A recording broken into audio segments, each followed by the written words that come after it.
The Atlanta Falcons wasted absolutely no time making big changes after what many people called an ugly preseason loss. Within hours, 12 players were cut, one was placed on injury reserve, and the roster suddenly looks very different. And let me tell you, this wasn't just trimming camp bodies, there were some real surprises on this list. Veterans are gone, young guys are stepping up, and the message from Raheem Morris is loud and clear. If you're not producing, you're out. So today, we're breaking down the biggest shockers, the players who benefited, and what these moves tell us about the Atlanta Falcons and how they're shaping up the roster headed into week 1. Now, the biggest surprise by far has to be Morgan Fox, the name that shocked everyone the most. Now, Fox was one of the Atlanta Falcons' first wave of free agent signings. He came in with 8 years of NFL experience, a proven vet who was supposed to add stability to the defensive line. On paper, he looked like a safe bet to make the roster.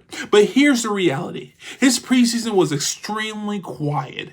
Just 4 tackles and 1 tackle for loss in 3 games. That's it. And for a guy who was expected to bring big veteran production, that wasn't happening. Now, this cut actually tells us something important.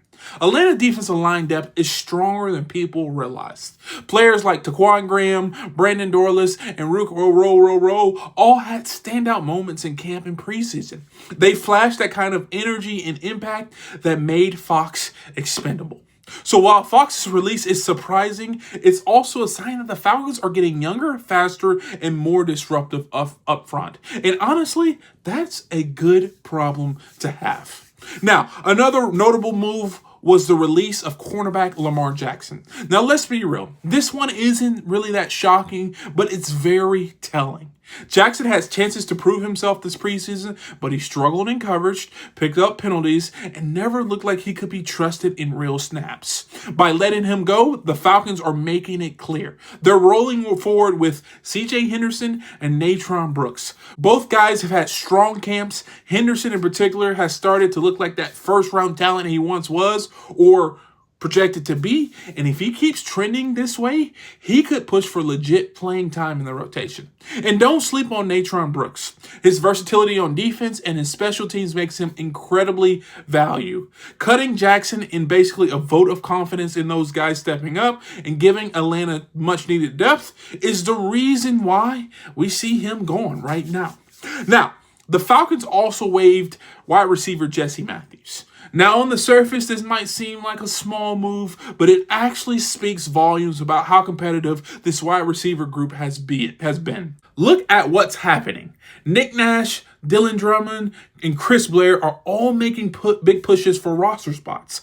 Every one of those guys has flash playmaking ability, and with Darnell Mooney banged up, the Falcons are giving these younger players real opportunities to shine. The tough part is, Atlanta probably won't be able to keep them all. Matthews became the odd man out here, but even some of the guys who do make plays in preseason may not survive final cuts. And that means there's going to be a very real chance that the Falcons lose a talented receiver to another team's waiver claim. Now, the bottom line is, this is still a good problem for the Atlanta Falcons to have, but it creates some tough decisions in the coming days. 2 other names were cut, Ronnie Perkins and Ben DiNucci. Neither one of these should surprise you. Perkins was signed for edge depth heading into the Cowboys games, and DiNucci was brought in to throw passes while Emory Jones dealt with its injury. They were camp bodies, plain and simple, and now they're gone. Still, these moves underline how intentional Raheem Morris is being. The Falcons aren't wasting no time carrying players who won't impact the final 53. Every roster spot is precious, and these cuts clear the way to the staff to focus on the guys who have a real chance to contribute. So, what do we actually take away from this first waves of cuts? Number 1, the defensive line depth is stronger than we expected. That's why Morgan Fox, a proven veteran, is gone. The young guys are ready. Number 2, the secondary picture is becoming clearer. CJ Henderson and Natron Brooks are rising while Lamar Jackson is out. 3, the wide receiver battle is heating up. There's some depth here, but also some hard choices coming. Number 4, camp bodies are out, real contenders are in. That's why guys like Perkins and DiNucci didn't last. And finally, the Falcons are now at 77 players, which means that there's 24 more cuts coming before Tuesday's deadline. So even though Saturday's cut list wasn't full of star names, it gives us a huge insight into where this roster is heading. Morgan Fox being cut was a shocker, but it's also proof that the Falcons believe in their young defensive linemen. Henderson and Brooks are giving them depth at corner. The wide receiver room is still absolutely stacked, and the message is clear. Raheem Morris and the staff aren't messing around.